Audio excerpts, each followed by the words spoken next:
This is Will Montgomery, former Washington Redskins center. Yo, what's good, folks? This is Trey Johnson, the headbanger, yo, and you're listening to Mess Hall with Rally Captain and Tailgate Ted. Word. Another victory Monday, man. The Hogs are 2-0. How you doing, Rally?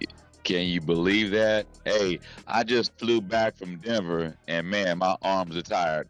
Yuck, yuck, yuck, yuck, yuck, yuck, right? I need to get a rim shot in here. Hey, let me tell you, man, this by far was one of the best trips that I can say comes to mind in a long time, man. It really was. The amount of burgundy and gold that was in Denver Stadium was amazing. I want to hear about it, man. But before we get to the stadium, dude, I saw the pictures of the rally. How was that? How did everything go? Oh man, it went off without a hitch. I mean, shout out to Joey, shout out to the Commanders for giving me the paraphernalia and the swag for the away game fans who may not be able to make it to DC for an event or a rally or giveaways, and so they were able to give me some giveaways that I was able to give to the fans, and it put a huge smile on their face, man, to be able to get the swag that they got. That's all. What did they give you? So they gave me keychains, some bucket hats, some binders, some seat pads, seat cushions. What else did they give me? That's awesome, man. Just to see that they're collaborating with you on that stuff. Yeah, little jerseys. Yeah, man, it's good stuff. Until I guess they can pick it up on their end, they're willing to assist because they know it's a big thing with the fans, and I'm here for it, man. This is what I love to do.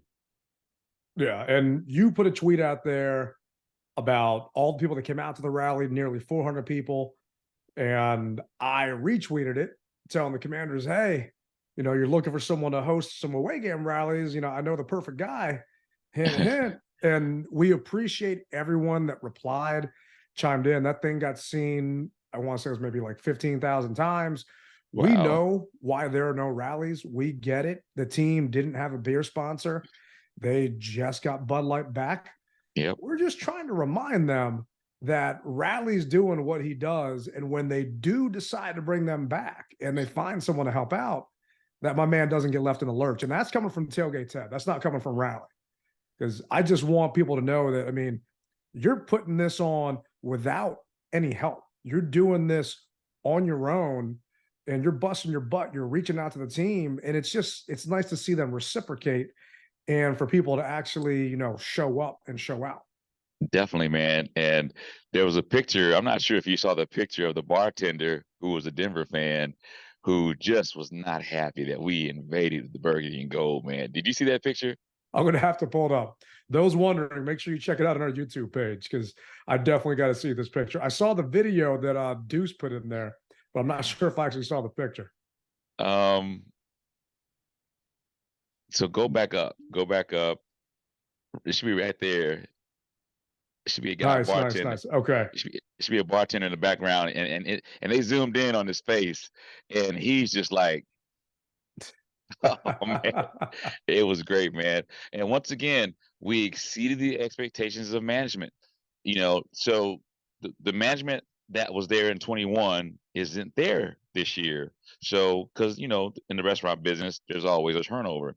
So the general manager was like, I don't know anything about this, and there's just no way that we can block this space off for you guys. And I said, listen, I don't know if you have contact with the previous management that was here at 21, but just talk to them. So I guess he was able to talk to the previous guy.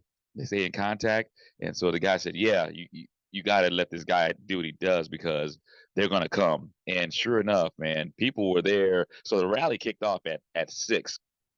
I got there like at 5:15, and there was already a line of people waiting to get into the doors, man. That's crazy. Awesome. It was crazy, man. So shout out to everybody that came out and represented it and wanted just to be a part of it with all of us because it made a difference. And Ted, I told you I told you. Well, I'll wait till we get to the game, but we'll continue with the rally. But it was just very nice, man. So I've never been to Denver for a game. It's one of the ones I got to knock off my list. Haven't had a chance to. Mm. So what was it like in the lots? I mean, I got a clip around Rivera. I'm going to play it for you that I'm not sure if you've heard yet, just because I figured you've been taking a nap during the press conference. But what was it like going through the lots, just kind of getting there? Tell me the vibe in that atmosphere, because Denver's got the longest sellout streak in the NFL, but seemed like there was a ton of burgundy and gold. It was, and I think the guy's name is Mark. Excuse me if it's either Mark or Nicholas. So we'll just say Nicholas. How about that? we'll say that he threw a tailgate at Lot C, and I posted it. And man, the swarms of burgundy and gold that came out to this tailgate, and what he said was at the rally, because I let him get on the mic. He goes, "Look, I'm going to be doing a tailgate. I just asked for a donation. I'm going to start cooking at 9 o'clock, and I'm going to cook until the food runs out." Oh my gosh. It was off the chain, man. It really was, to see everybody there. And like I said, I'm slow on uploading everything because it's just so much excitement and so much boom, boom, boom, boom, boom, to where I didn't even have time to upload my own personal pictures. But I've got so much that I want to show everyone, because it was an awesome atmosphere. I went live on Facebook. Oh, so to answer your question, as far as the lots are concerned, the Denver fans are always cordial. I mean, they aren't like, you know, I'll say our other NFC East nemesis team. They aren't like that. Hey man, how you doing? You want a beer? And I wasn't able to make it to um the gentleman who says the speech and gives the shots. I wasn't able to get to him this year. I wanted to, but I just couldn't get to him. So it's just so much to see in so little time. But they're very cordial. They, they don't have a problem with you. They understand what it is. You're a fan. You want to see your team, and they welcome it. And so I really, really enjoyed their hospitality as well. No issues, no worries, no concerns, man. That's great to hear, man. That's great to hear. And that's some of the fun going to an away game. It's just getting to meet other fans, see how the other people do it. For me, it's the only time I get a chance to take a break, because I'm just Hmm. so busy at home games. So I get a chance to be rally captain just without the flag, walking around on the big old chain, just, stopping by and seeing who's going to give me a beer and give me a fully cooked hot dog, and just kind of go from there. But in the stands, man, at one point, this is actually what Ron Rivera said about our fans in those stands. Get in, our fans that showed up get behind us. That was a nice little shot in the arm, a little boost. And the guys do feel it. To me, I also kind of thought, the resilience we showed, in scoring the touchdown, getting the 2-point conversion, then kicking the field goal and coming off on the side. The fans that were there, the Washington Commander fans, I could hear them over the Bronco fans as we were jogging in. You could hear them saying, "Hey, you got it on. You're just touchdown down. Hey, way to come back. Keep it going." And you could hear it. You could hear it in Denver Stadium. I mean, that to me was really telling. That we had some great support there as well. It's Yeah. no shock that our fan base travels well. People are coming back, not just to FedEx, but back on the road with you. I mean, at one point I saw you, and it was actually, I wanted to take a picture of you because you weren't paying attention to the game anymore. I'm fast forwarding a little bit, but Okay. we were punting the ball back to them in the fourth quarter, Hmm. and they were receiving in your end zone. You were looking off to the side with your camera, doing something with your camera phone, taking a picture or a video of something going on, but they kept zooming in on all the burgundy and gold fans out there, man. And it was just such a sight to see, because yeah, there were definitely a ton of orange, but man, it was awesome. And it wasn't just old Redskin stuff. It was Commander stuff too, Oh yeah. being out there Yeah. representing. So in the stands, man, give me that vibe. What was it like?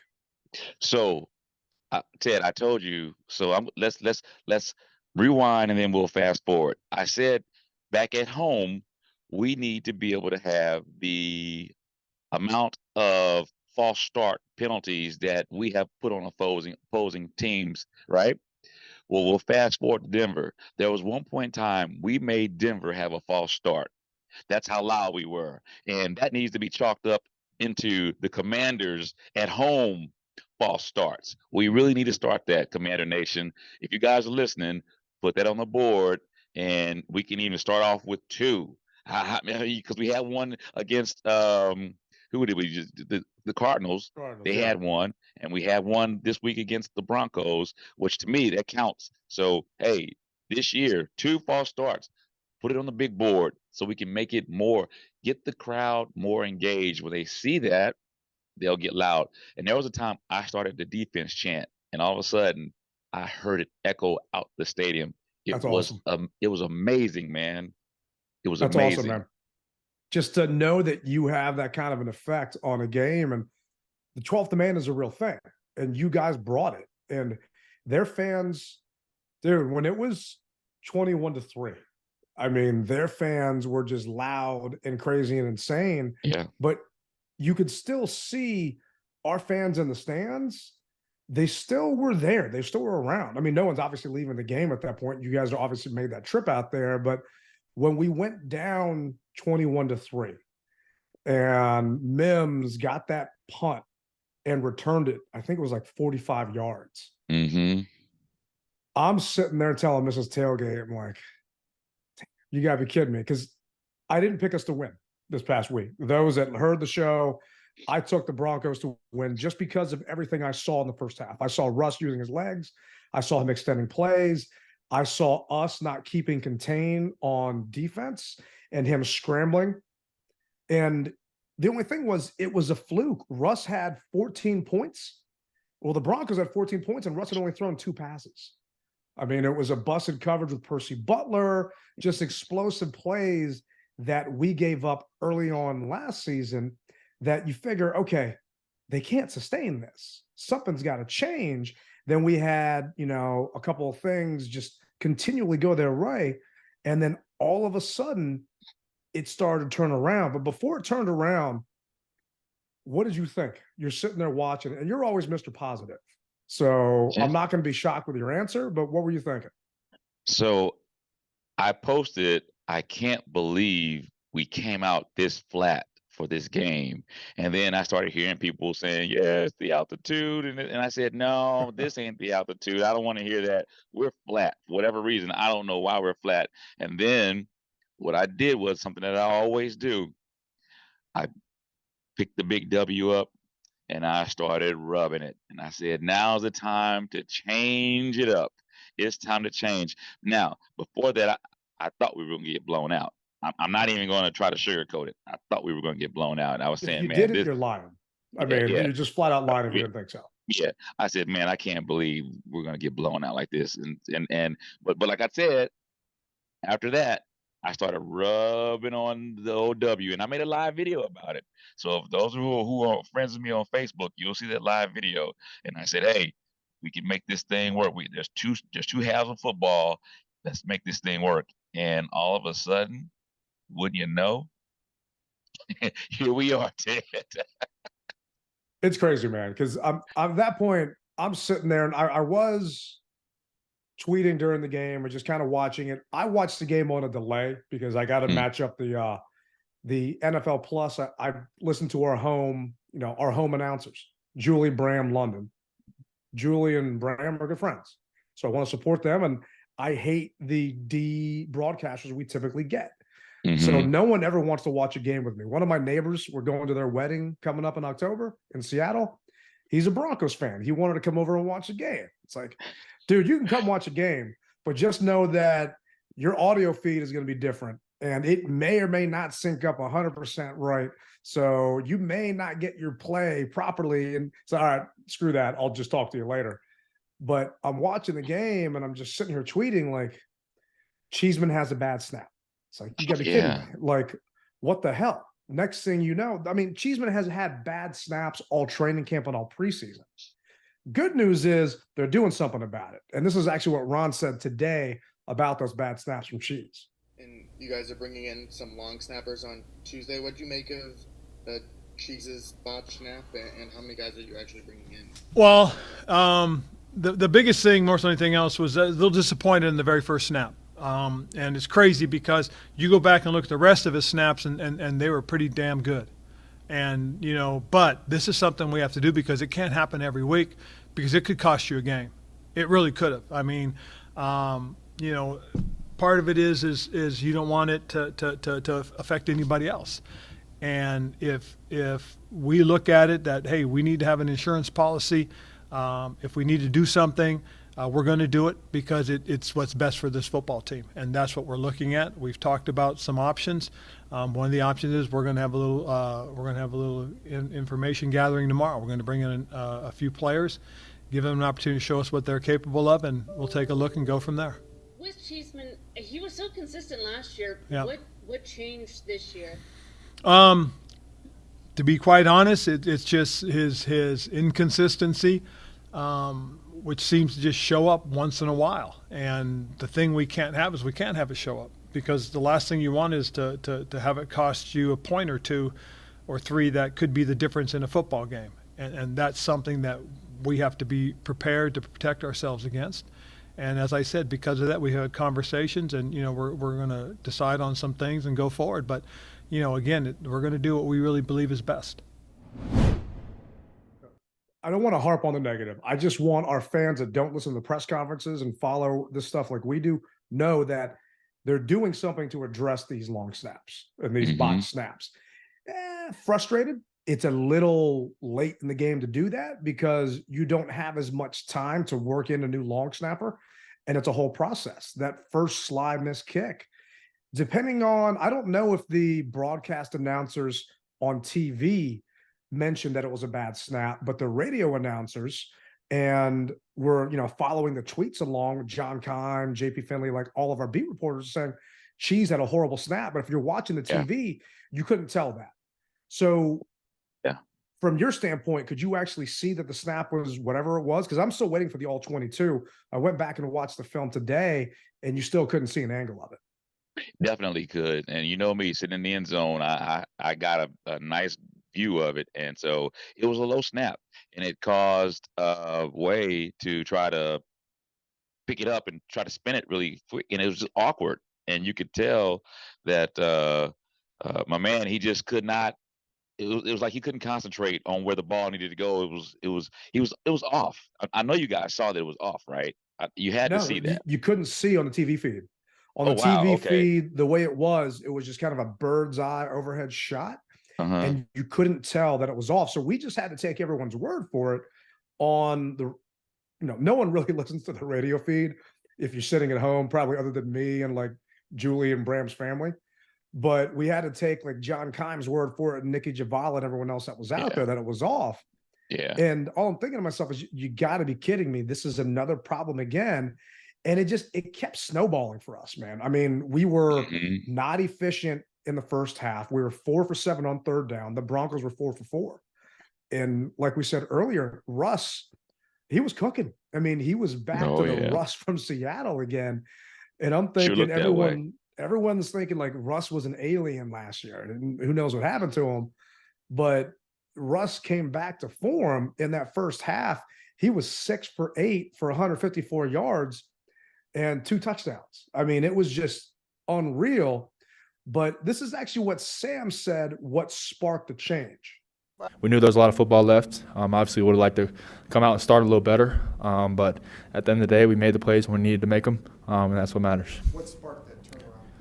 Yeah, I mean, I think it was just taking it one play at a time, and knowing you don't have to get it all at one time, and taking it one play at a time. I think EB did a good job with the play calling, and we put together some good drives, and the defense put together some big stops.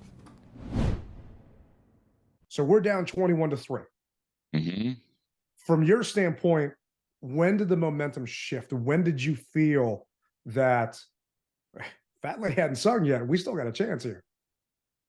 I'm going to say when Jamin Davis caused Russell Wilson to fumble, that seemed, and we recovered the ball, that seemed as though he gave everybody the spark that was needed. It definitely gave the fan base a spark. And all the Denver fans were like, no, he was down. And once again, that end zone view, I can see it all. I said, oh, no.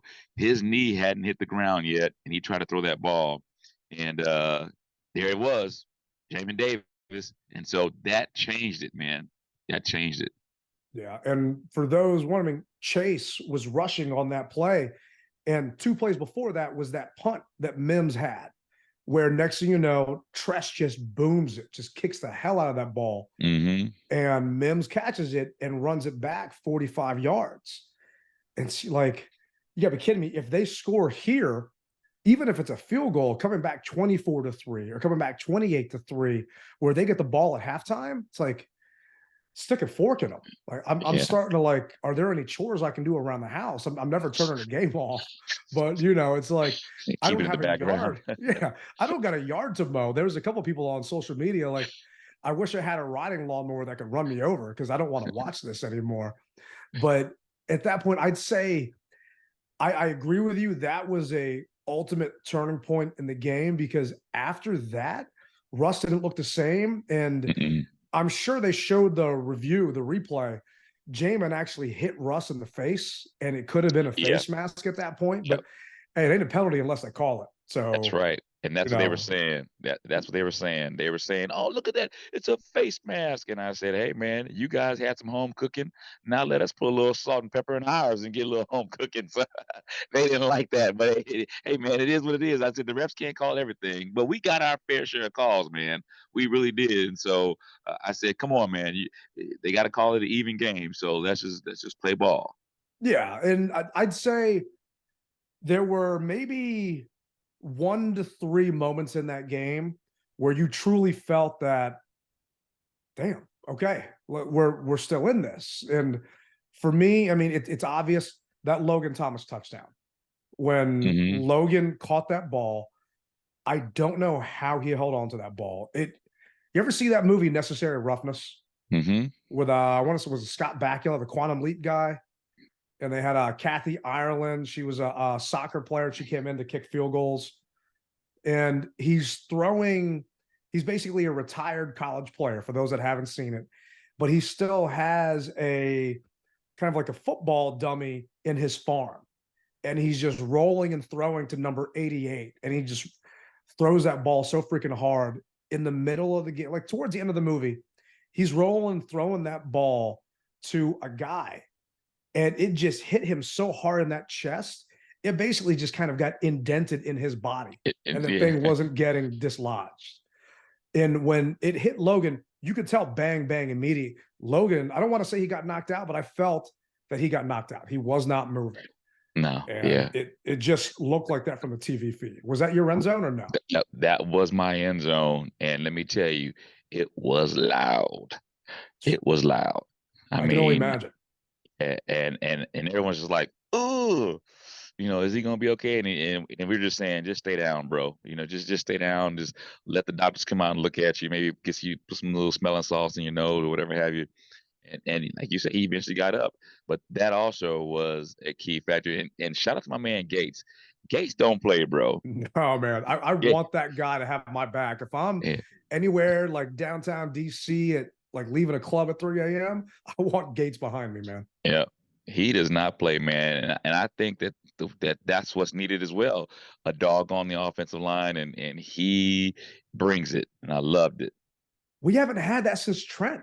We haven't had a player that will, and we haven't had someone as vocal that will go up and does not care. And Nick, he likes to say he tries to tiptoe that line before to instigate them to do something stupid. But we saw it last week on that dirty ass hit on Sam.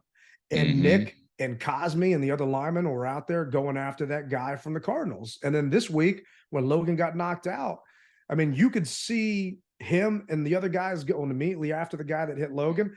That guy got ejected. I'm sorry. It's bullcrap that he's not getting suspended because he pulled a dirty hit the week before against the Raiders. And then apparently there were some other players on the Commanders that were off the TV screen that were also getting into a skirmish with some of the Bronco players. And to me, the guys galvanized around that. Like Logan taking that hit, holding on to that ball, bringing us back at that point. I mean, it was a key turning point momentum in that game. And we were still down. But the second part that I feel really changed for us, John Bates had that long pass down the sideline to get us in field goal range. So we Yeah. were only down by a score going into halftime. Yeah. And next man up, man, John stepped up with Logan out, and he had one drop. I think he tried to turn before he actually caught the ball, but John stepped up, and so did Cole Turner. And hats off to those young guys, man. I totally agree with you, and that was a true game changer as well. And bro, it was an exciting game. It was just one of the best games that I can say that I've been a part of, and it even made it that victory stake that much better, man.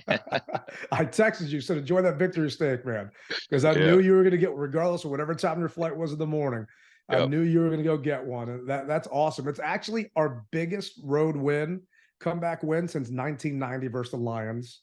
Gosh. It's Coach Rivera's 100th win. So Josh Harris gave Rivera the game ball. I think they're just going to exchange game balls every week and just hand it back and forth to each other. But it was great to see. And you never, at least from the TV screen, you never felt out of it because of Bieniemy's play calling. Mm-hmm. Right? He made adjustments coming out at halftime. The defense made adjustments. And I don't feel that we did that last year at all. No, I don't think that we did either. I got to tell you what this reminds me of. Are you a boxing fan at all? I watch every once in a while. I don't pay Okay. for the pay-per-views anymore. All right. Well, this is a little old school. So if our younger listeners may not be able to understand this, but they can always go back and YouTube it. This reminds me of Ali and Foreman. And it reminds me when Foreman was just going in on Ali, but Ali had a plan to stay on the ropes and let Foreman tire himself out. That's what the rope-a-dope. That's what this felt like. I said, is this the plan to make them think that they're better than this and all of a sudden lay the wood on them? Because it was a tale of two halves, man. It was. Really, and so I was like, is that their plan to let them beat up on them on the first half and get them Zero all chance. tired out? Yeah, No and way. then all of a sudden, I know no zero chance. I know, but that's what it felt like. Because if you remember, if you watched that fight as a kid, and my parents, I don't remember, I barely remember it, but as my parents were like, what are you doing, Ali? What are you doing? That's what we felt like. Commanders, what are you guys doing? And we're just getting on the road, just getting pummeled, body blow after body blow, and all of a sudden we realized, they're tired enough. Let's go ahead and bring it on home. Now, was it that way? No, but that's what it seemed like. All right. I hear you, man. The thrill in Manila. I definitely won't forget that fight. I mean, from the Philippines, but the Commanders social media team actually put a graphic out, and it's hilarious because it says just like we planned it. And the win probability for the Broncos was 96.3% when Denver was up 21-3. Right. Mm-hmm. I mean, it's just, we're beating all odds here. We're 2-0 for the first time since 2011. Right. We came back from being down 21-3, tied it up 21-all. And at a certain point, I want to say from a score perspective, it was 35-28. I mean, it was just something unreal that we were doing at that point. And you just felt the momentum shift. But for me, what really set the tone, and I felt like, okay, this game's ours, it's happening, was coming out at halftime and Deron Payne having a hat trick. Mm-hmm. Right. D had a sack. He had a tackle for loss. And I think he had a batted ball down. I got my notes sitting inside here. Yeah, he had a batted pass down. And that was on the Broncos' first possession. Because coming out of the locker room, the Broncos, they were able to move down the field the first half. Okay, what's the defense going to do? Well, Deron made sure they did nothing. And this is actually what Ron said about Deron setting that tone. Deron Payne, the way he came out of the second half, those 3 plays, really, what did you see from him? He set the tone. That's what he is. He's an explosive, dynamic player who can make plays for us from that position. And just the fact that he set that tone and tempo really helped us and gave us the jolt we needed. So Deron was the highest graded defensive player by Pro Football Focus at 86. Wow. And you can see why. And you know what? You know who else set that tone? And I was happy to see it. You know who I'm going to say? Uh-huh. Uh-huh. 99. Chase Young. 99. I got 99 problems, but a sack ain't one, baby. That's right. It's crazy, man, because he had a sack and a half Mm. in 2021 and 2022. He's at a sack and a half now in his first game. So it's good to see him back. And I will admittedly say, I was concerned to see Chase come back because he hasn't practiced with the guys. He hasn't really been there, but they said he was going to be on the pitch count. He played 47 of 66 snaps at 71%. Chase was the second highest graded pass or defender at 76.1 by PFF. I'm shocked, but he made a direct impact in that game. Oh yeah, and you know that his adrenaline was going through the freaking roof, man. He just happy to be back with his boys playing, and truthfully, putting the city on his back by saying, "I got something to prove to all of you sons of guns who've been talking bad about me. I'm going to show you, and the best way that I can show you is to prove it." And he did it. And I'm happy for the young man. I really am. I told you a couple pods back, I said, hey, man, maybe the doctor's saying just don't do it. So maybe it may not be more so on him. It's what they want. And so obviously the doctors cleared him. And so he was ready to ball out, and he did. And we've got another big task ahead of us this week, but I'm hoping that he can do the exact same thing and even more. Massive task coming up this week, but going back, rewinding, the story was Chase wasn't going to potentially play until week 3 against Buffalo. And I'm on the record like, you know what, fine. We haven't truly had Chase since his rookie year. He has not been an impact player, and at times he's been a liability. So I was concerned that Russ was going to take advantage of him, and he did a couple of times. Chase kind of went inside every once in a while and wasn't really communicating with what he was doing on his stunts. This is actually what Ron had to say about Chase coming back after he watched that tape. Ron, I know you were very anxious to watch the tape on Chase Young. What did you see from Chase? Did he have his explosiveness, and did he remind you of the Chase Young you've known from his rookie year? Scott, to your point, he did remind me a lot of the things from his rookie year. First of all, he was so excited to get back out on the field. We had to really kind of try to tempo him the best we could. A couple times he popped out there, when it wasn't his time to rotate in. But we try to maintain that with him as good as we can. Secondly, I thought he did show his explosiveness. There were some times where you saw him just flat out win on his own, and the quarterback just barely get the ball out on time. And then you saw his persistence in terms of countering, coming back underneath, and then getting his first sack. That was good to see. And then there were a couple times, especially in the red zone when we needed him and Montez came through together where they met at the quarterback. That was a lot of fun. So you're starting to see him get back into it.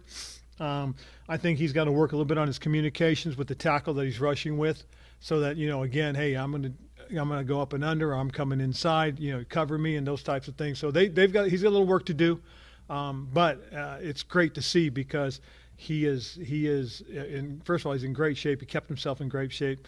He worked at his craft while he was waiting for his opportunity, and so right now his return to play isn't going to be one of those where you just keep waiting for it to come. I think he's where he needs to be, and he'll just keep getting better, I believe, in terms of his performance and his working with his teammates.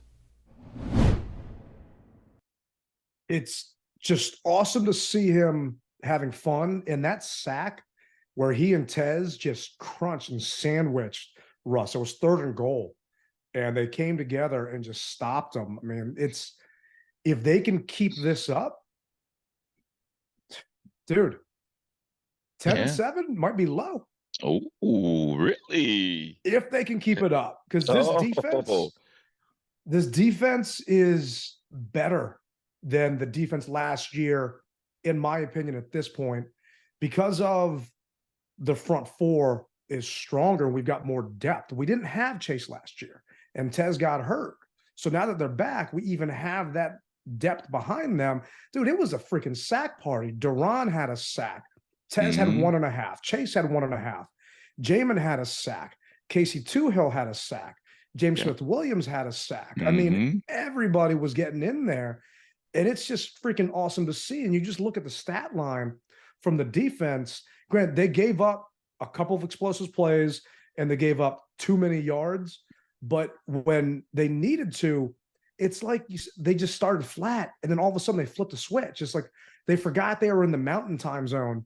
And all of a sudden they just realized, oh, damn, we got to do something. Or they were partying with you two late at the rally. And then they, had to have a couple don't sleeps and get that energy back going. And then all of a sudden just kicking into gear. Speaking of don't sleep, shout out to Mike. So for those that don't know, my flight this morning was at 5 o'clock, which means that I had to get up at roughly 3 o'clock to get to the airport, get checked in the whole 9 yards. So Mike, big shout out to you, brother, because without you, I probably wouldn't be talking right now. We wouldn't be talking right now. So big shout out to Don't Sleep Energy Drink for getting me on the go. I tell you, I really did need that.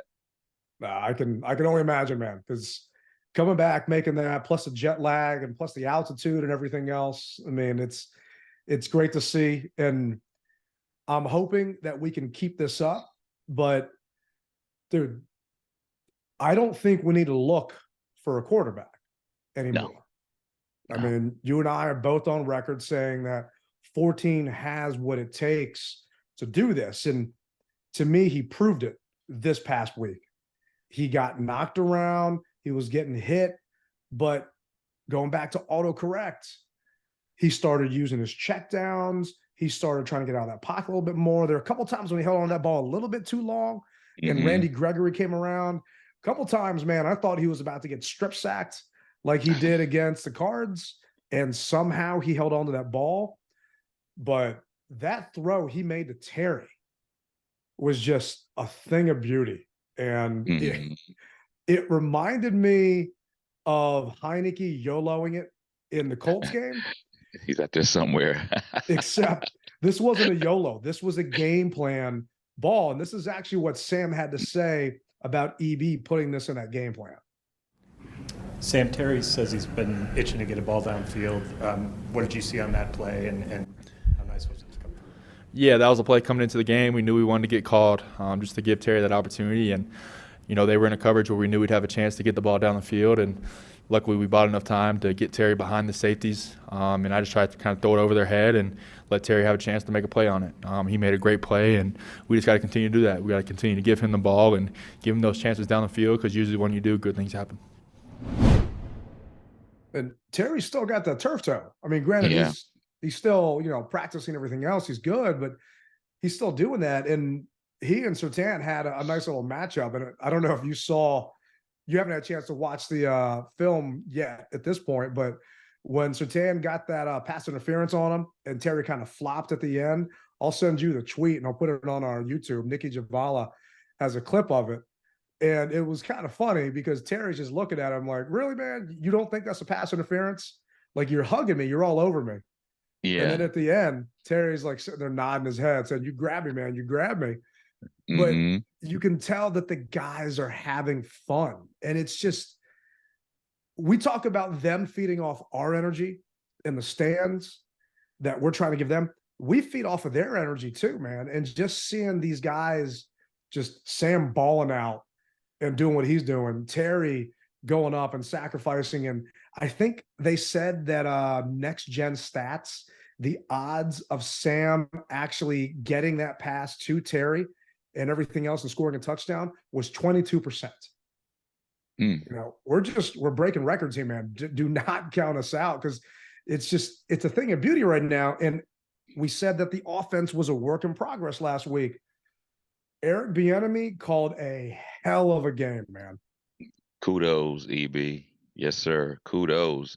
And one thing that we know in years past, primarily the last 2 years, it felt like we never made any adjustments.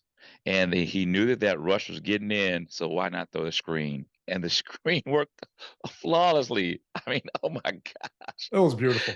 Yeah, it was a thing of beauty. And I got to tell you, man, it's one thing when you start seeing, because basically after that, you started seeing those doggone orange sickle jerseys headed to the stands. Walking They, out. they were walking out, and I said, "Look," I said, "this game ain't over yet," but they are walking out trying to beat that traffic. Oh, that was a thing of beauty, man. That's awesome, man. And how many times have we seen a team just perfectly execute a screen on us, and we can see it coming from a mile away? And man, there was just EB. He and Vance Joseph are close friends. That's a defensive coordinator. I think it's Vance Joseph. I want to make sure I get that right, but they're very good friends. And Vance actually did a interview where I believe he lost his mother, and he talked about how he talked to Eric Bieniemy's mom because that was the next closest thing to his mom. And they played together in Colorado. Yeah, he's the football coach. He's watches their defense. So these guys know each other's tendencies. It's like EB was in his head. When Joseph would send a blitz, next thing you know, EB had already called a screen and AG's running down the sideline for 20, 30 yards, or it's B-Rob. But to me, he had so many different exotic looks on screens. There was one point where he called a screen, and next thing you know, our linemen are pulling to get out there, and our running back went out to go catch the ball, but our tight end stayed in, and the screen actually went to the tight end instead of the actual running back where it would typically go to.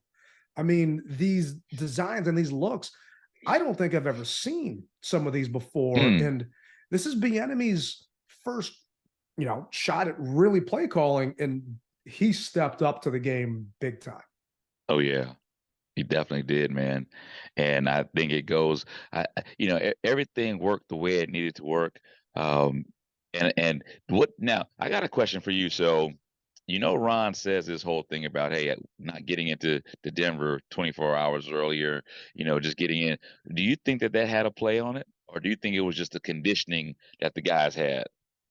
No, I think it was the conditioning that the guys had during training camp and the offseason program that someone that's soft as hell complained about that really kept them in this game. These guys are professional athletes. John Allen was talking about it this morning on the Sports Junkies. I mean, for your average person, okay, yeah, I can see it affecting them. For me going out there, yeah, I can see it affecting me. But these guys are athletes, and you've got so many people that talk, well, you've got to get there more than 24 hours notice. You got to get there ahead of time, that everyone just got so many different things. I also think it's mental, man. You see all those elevation signs telling you that, hey, you're here, you're a mile high up. And I think they're just trying to play with your brain. But at the beginning of the game, though, on the TV feed, when you watch it back, there was a clip that Chase Young was just sucking down some oxygen, and the game hadn't even started yet. I'm sitting here thinking, oh, damn, you got to be kidding me. You see, here we go. But during that last sequence, the freaking Hail Mary and everything else, our starters came out, right? So Allen's out, Payne's out, Tez is out, and Chase is out. So you had the other guys come in. And it was, I want to say, I mean, I can go back and look at the play sheet, but it's 2 plays before Russ threw that bomb that they actually came out at that point. And you're sitting here thinking, like, these guys are gassed. And Tez is basically saying it's like a freaking Olympic track meet, that everyone is just running full speed down there to try and get to the quarterback and just wreak havoc. But they were just tired. So they came out at that point. And next thing you know, they get the first down to extend. And all of a sudden, here we go. Russ just chucks that ball up in the air. And I'm having flashbacks of right before halftime against the Saints. I want to say it was 2000, a couple years back, regardless. And next thing you know, they get that touchdown right at halftime. And I'm sitting there yelling and screaming. Was that your end zone? Oh, no, I don't think it was. Opposite side. Yeah. So it's just, you probably didn't see the ball hit Forbes, and the young man had a chance to bat it down, but he was trying to get his second interception, and it just tipped up in the air. And next thing you know, it's jumping around, thinking it's coming back to bite us in the ass again. Here you go. We're just blowing the game. Yeah, that was the opposite end zone. And I was live saying, hey, we got 3 seconds left, 2, 1. and my jaw just dropped, bro. You put a ton of bricks in my mouth. It just just dropped to the floor. I couldn't believe it, and so, but that's the ups and downs of football, man. And we persevered. I shout out goes to those guys, but man, I was nervous at that point. I really was Yeah, because it was unreal. yeah, never my wildest dream. I'm like, why you guys trying to do tip drill here? Come on, man, just bat the ball out of it. That's what it's like, just bat the ball down. But nope, it went up like it was like 3 different players. Is Yeah, that what it was? Yeah, yeah, it was that's unheard of, ridiculous. man. And the fact that it just went straight back, it didn't go off to the side or anything else. And I can't believe it. And you're sitting here, and these guys had a heck of a game, and all of a sudden it's going to come down to that. But Yeah. this is actually what Ron had to say about the last 2 plays. What happened on the last 2 plays, the touchdown and then the 2-point defense? Well, I mean, we were in position. Unfortunately, the ball bounced the wrong way. You would love to have seen it go the other direction, but and kudos to one of their guys for being alert enough. And we just got to understand that we got to get in our box out positions a little bit better. And during the onside kick, I mean, it bounced over Jahan. He's sitting there, and Denver's good at those onside kicks, man. They recovered one in week 1, but the guy touched it too soon. And then Jahan's sitting there, and it's going through our hands team. There are a couple people on that hands team that I think are iffy. I think they're just supposed to block, because to me, those guys don't really got good hands. But I'm just like, we came back, we fought back, and it would be the ultimate kind of, Redskins / WFT / Commander thing to do, to let them come back and us lose in that fashion.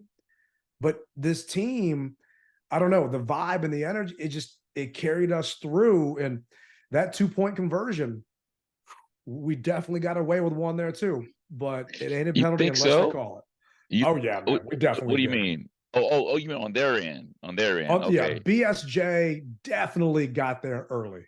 Okay. So, I mean, it's just, you probably haven't had a chance to see it yet, but BSJ definitely got there. I mean, I don't know. Brian Mitchell does not agree.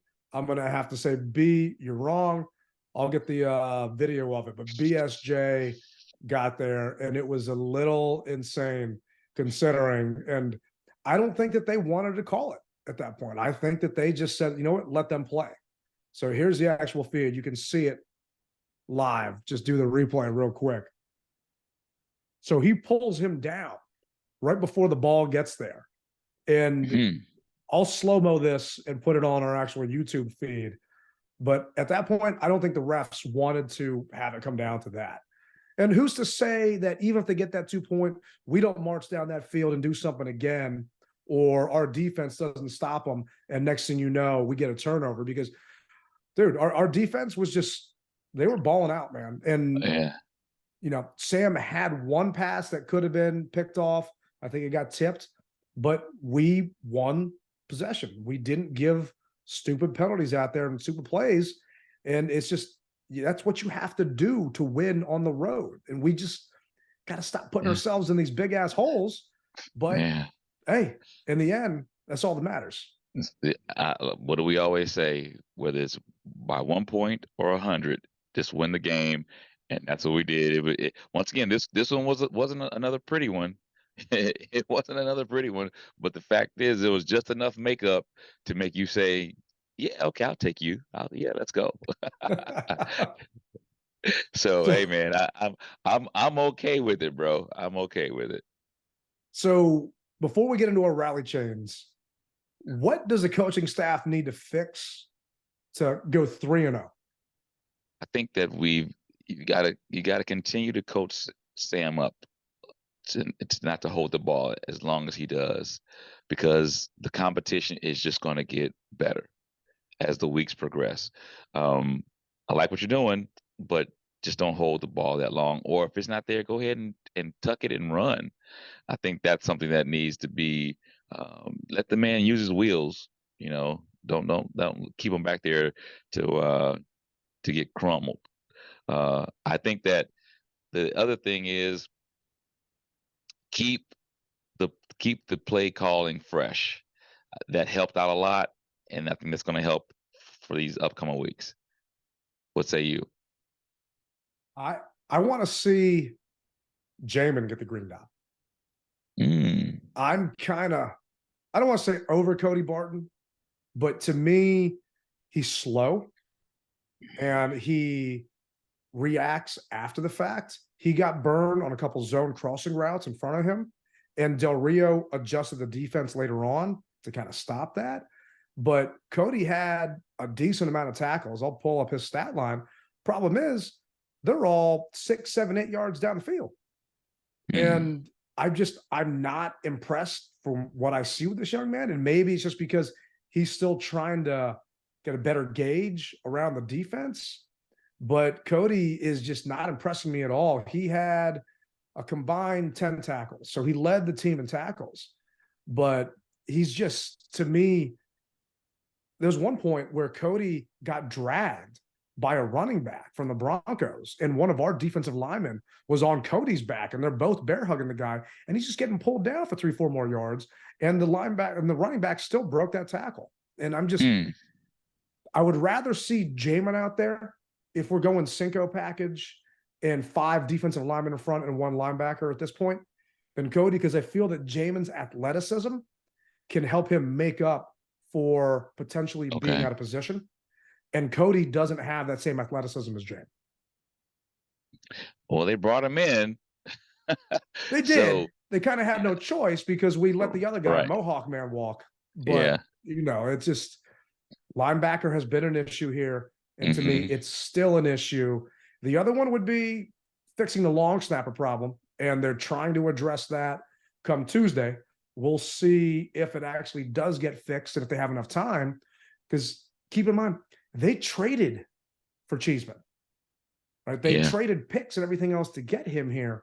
So it's kind of frustrating that you do that for a long snapper and he's having this kind of problems. And I actually tweeted Nick Sundberg last week because I needed to get some loads of love information. I had a washer dryer I wanted to donate to a family. I messaged him. I'm hearing he's still in shape. He's still looking good. They're not bringing him in. But, hey, give that man a ring because he has the relationship with Tress and they know each other. And I know he can still pull those snaps off. So it'd be great to see. He can still spin it. Yeah. He definitely can. Would be nice. But from a rally chain perspective, man, give me one guy on offense and one on defense. Who gets to wear your rally chain? Well, off the break, Sam Howell, he gets the chain because, I mean, he threw some balls on a rope. And without those passes, we wouldn't be talking about a win right now. Defense, I'm going to go ahead and go with Chase. It's between Chase and Curl. I mean, Curl laid some wood, bro. Because Chase made his debut this game and he got his 1.5 sacks and pressures, Chase, you get to wear the chain this week. So for offense, for me, it's B-Rob. It's got to be B-Rob. He put the team on his back. Sam had 30 pass attempts in the first half. He had, I want to say, 8 or 9 in the second half. B was averaging 4.8 yards a carry, 2 touchdowns. I mean, it was the best game I have seen from Brian Robinson since he's put on that Commander's uniform. He also had, 42 yards receiving. I mean, I love seeing him get the ball. At one point, they had Chris Rodriguez lead blocking for B. So imagine him coming in and just being that bowling ball and then getting hit by B after the fact. And we didn't talk about it. That 2-point conversion where B got that thing in, they had to go back and review it. Yeah. That was also another massive turning point in this game because point-wise, that got us to within striking distance of it having to only be just a handful of points. Yeah. He definitely turned it around. He did. Gave everybody hope, yeah. And to me, it's Duran. You worry about players that get that bag and how do they react once they've been paid. He has done nothing but prove why you paid him. He single-handedly stopped the Broncos coming out of halftime, and he just definitely affected everything, getting pressure up the middle. And there was one point where Duran was down, and he was down bad. I want to say it was on the 3rd and 1. And they just ran right over him, and Duran just all hunched over on the ground. And you're wondering and praying, like, oh my gosh, is he going to be okay? He came back out a couple plays later and just balled his ass out. And the intensity that he and John are bringing, but to me, I'm almost saying more so Duran, he definitely gets my rally chain this week. And you love to see it. And you're going to need that interior pressure against the Bills coming to town because Josh Allen stepping up. It's going to be interesting. We definitely got a tough challenge going up for us this week. Yeah, definitely do. Definitely do, man. But we're up for it. And our fan base is going to be up for it. And we're ready for it. Before we go, I've got to give a big shout out to the fan that came from Hawaii for this game last week. She came from Hawaii. She said it was like a 12-hour flight from Hawaii to Denver. Also, there's a young lady who I forgot her name, but she's an avid listener. I think she's from Montana. And she was saying how she listens to the show every week. So big shout out to you, young lady. It's just amazing to walk around and say, yeah, you're on the DMV Mess Hall with Tailgate Ted. I love to hear it. So thank you guys for listening. I really do. And wrapping it up, you could be listening to any podcast, but you decide to listen to the DMV Mess Hall, and we greatly appreciate it. It means a lot hearing the feedback from you guys out in the parking lots. That's going to do it for this episode of DMV Mess Hall. Once again, thank you guys. Thank you to Woodbridge Collectibles for donating the Posse jersey. That was a huge hit for everyone. So shout out to Woodbridge Collectibles. And hey, remember, you rep it hard, or you don't rep it at all. Rally Captain, Tailgate Ted. And we're Sam. How?